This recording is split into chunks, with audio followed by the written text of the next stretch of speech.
या ठिकाणी आल्यानंतर आपल्याला उंच शिखरावर भगवान शिव, पार्वती आणि श्री गणेशाची प्रसन्न मूर्ती आपल्या डोळ्यासमोर येते आणि हे व्ह्यू पाहून आपल्याला नक्कीच एका वेगळ्या दुनियेत आल्यासारखं भास होणार। याच ठिकाणी भगवान शिव यांना समर्पित असलेलं एक सुंदर मंदिर पाहायला मिळतं आणि एका बाजूला साईनाथांचं सुंदर मंदिर आपल्याला या ठिकाणी पाहायला मिळतं। नमस्कार मित्रांनो, कशा सर्वजण। मी राहुल मुळे, स्वागत आहे तुमचं राहले यूट्यूब चॅनलमध्ये। तर मित्रांनो, आपल्याला तर माहितीच आहे सध्याचे जीवन जे आहे तर ते खूप धावपळीचं झालेलं आहे आणि अशा धावपळीच्या जीवनामध्ये एखादा शांत वातावरण आणि एक मनाला शांतता भेटणं खूप गरजेचं आहे। तर मित्रांनो, आज आपण एका अशाच ठिकाणी जाणार आहोत ज्या ठिकाणी गेल्यानंतर नक्कीच मनाला शांतता भेटेल। तर मित्रांनो, ते ठिकाण आहे पुण्यातील कोंढवा येथे। तर मित्रांनो, आज आपण जातोय पुण्यातील कोंढवा येथे असलेल्या पुण्यधाम आश्रमाजवळ। आता मित्रांनो, आश्रम म्हटलं की आपल्या मनात लगेच कुठलं तरी वृद्धाश्रम आहे का असं वाटलं असेल, तर तसं काय नाही मित्रांनो। त्या ठिकाणी सुंदर अशी मंदिरे आहेत आणि गार्डन देखील आहेत आणि या आश्रमाच्या मार्फत बरेच उपक्रम राबवले जातात। तर चला मित्रांनो, त्या ठिकाणाकडे जाऊया आणि त्या ठिकाणाबद्दल थोडीशी माहिती आपण जाणून घेऊया। तर मित्रांनो, त्या ठिकाणी निघण्यापूर्वी आपल्याला एक छोटीशी रिक्वेस्ट आहे, आपण या चॅनलवरती नवीन आता चॅनलला सबस्क्राईब करून घ्या। व्हिडिओ शेवटपर्यंत पहा। व्हिडिओ आवडल्यास व्हिडिओला लाईक शेअर करायला विसरू नका। वेळा घालवता त्या ठिकाणी। तर मित्रांनो, जवळपास 16 ते 17 किलोमीटर प्रवास करून आपण फायनली कोंढवा इथल्या पुण्यधाम आश्रमाजवळ पोहोचलेलो आहे। तर बघू शकता इथलं जो व्ह्यू आहे कसा आहे आणि हे समोर आपल्याला या आश्रमाचं गेट दिसत आहे। तर सध्या दुपारचे 12:30 वाजलेले आहेत। तर मित्रांनो, त्या गेटमधून आपण आता थोडंसं आतमध्ये आलेलो आहे। तर या ठिकाणी आल्यानंतर आपल्याला समोर एक सेंटर दिसत आहे। त्या सेंटरचं थोडंसं नाव दिसत नाही, थोडंसं पुढे जाऊया। तर मित्रांनो, या सेंटरचं नाव आहे पुण्यधाम क्लोवर डायलिसिस सेंटर आणि याच सेंटरच्या वर ते पुण्यधाम आश्रम आहे।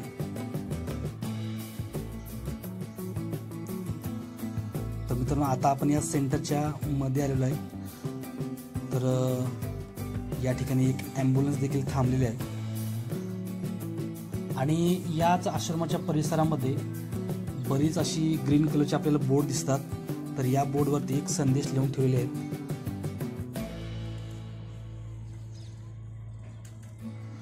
तर चला मित्रांनो, थोडंसं वरती जाऊया कारण खूप साऱ्या स्टेप्स या ठिकाणी आहेत।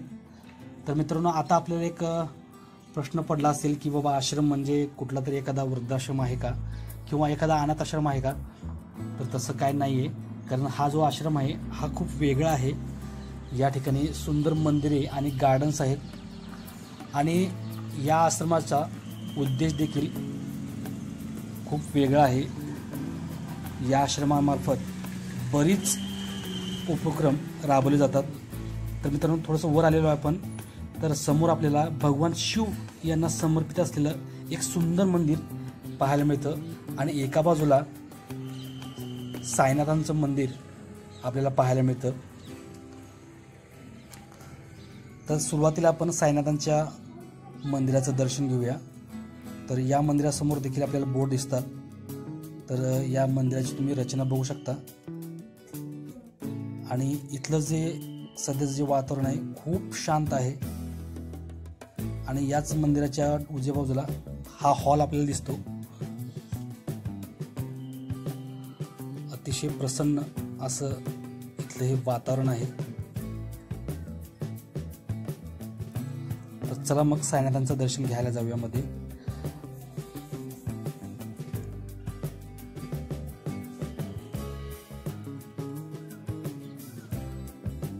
तर मित्रांनो, आता आपण या मंदिरात आलेलो आहे। तर समोर आपल्याला साईनाथांची प्रसन्न मूर्ती दिसत आहे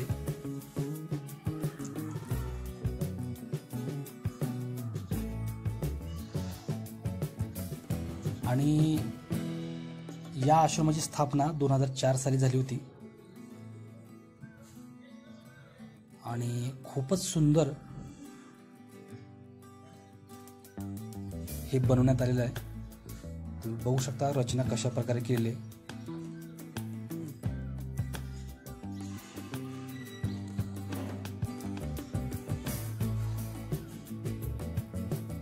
तर मित्रांनो साईनाथांचं दर्शन झालेलं आहे आपलं.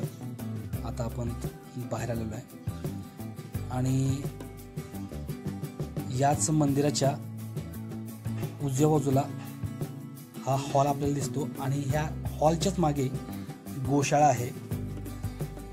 तुम्ही जर या ठिकाणी आलात तर त्या गोशाळेमध्ये ज्या गायी असतात त्यांना तुम्ही चारा देखील देऊ शकता.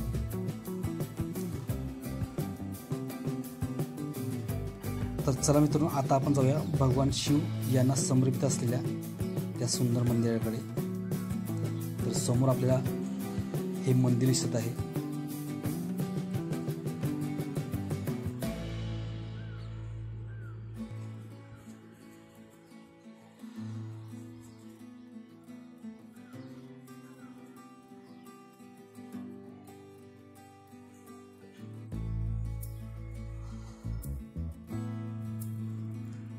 तर मित्रांनो एक्झॅक्ट आपण या शिव मंदिरासमोर आलेलं आहे. तर या मंदिरासमोर देखील आपल्याला बोर्ड दिसत आहे.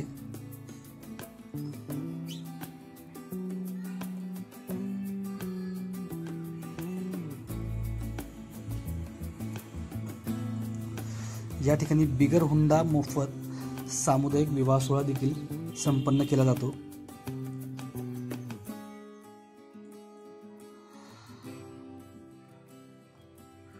आणि याच मंदिरासमोर आपल्याला या ठिकाणी नंदी महाराज दिसतात.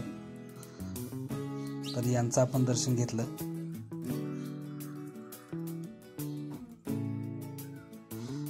तर आता आपण मंदिरात आलेलो आहे.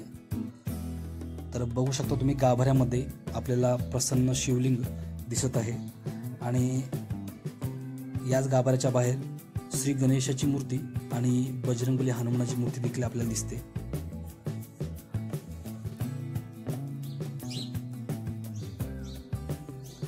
दर्शन घेऊन झाल्यानंतर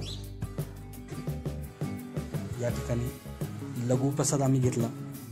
कार्तिकच्या हातात तुम्ही बघू शकता.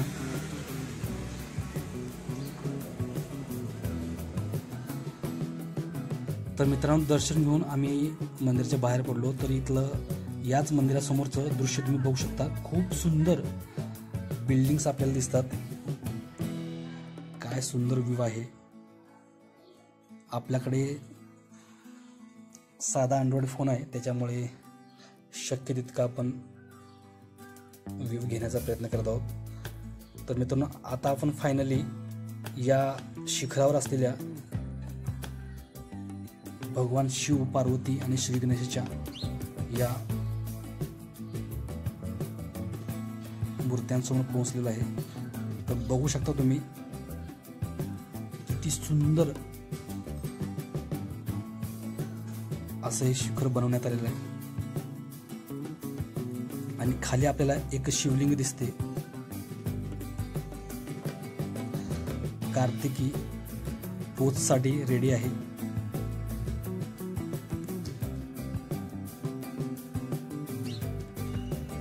तर याच सुंदर व्ह्यू मध्ये कार्तिकीचे देखील आम्ही व्हिडिओ आणि फोटोज काढले. या व्ह्यूला बघून आपण एखाद्या वेगळ्या दुनियेत आल्यासारखं नक्कीच फील होतं.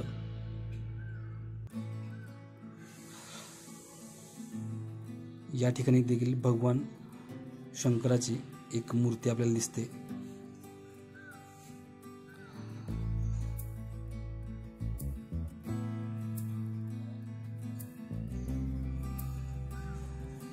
सिद्धेश्वर शिखर. तर मित्रांनो सध्या या ठिकाणी पाणी नाही आहे, सगळं सुकलेलं दिसत आहे आपल्याला. पण ज्यावेळेला पाणी भरून असतं त्यावेळेला इथला नजारा आणखीनच सुंदर दिसतो. तर कार्तिकी थोडंसं हट्ट करते मध्ये जाण्यासाठी. तर चला आपण मध्ये जाऊया आणि बघूया तिथे काय आहे. तर याच शिखराच्या आता आपण खाली जाणार आहोत. तिथं थोडंसं एक छोटासा डोर देखील आहे.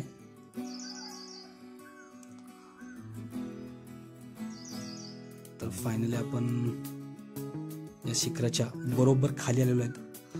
तर या ठिकाणी आपल्याला स्तंभ दिसतात. तर या स्तंभाच्या आधारावर हे शिखर बनवण्यात आले.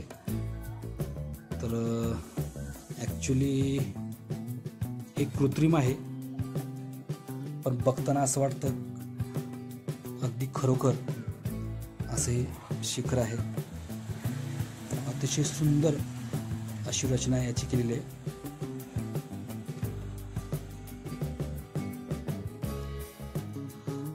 आणि तुम्ही समोर बेडूक पाहू शकता. अगदी खरोखर वाटत होता. खूपच शांतता या ठिकाणी आहे. तर चला मग आता आपण बाहेर जाऊया.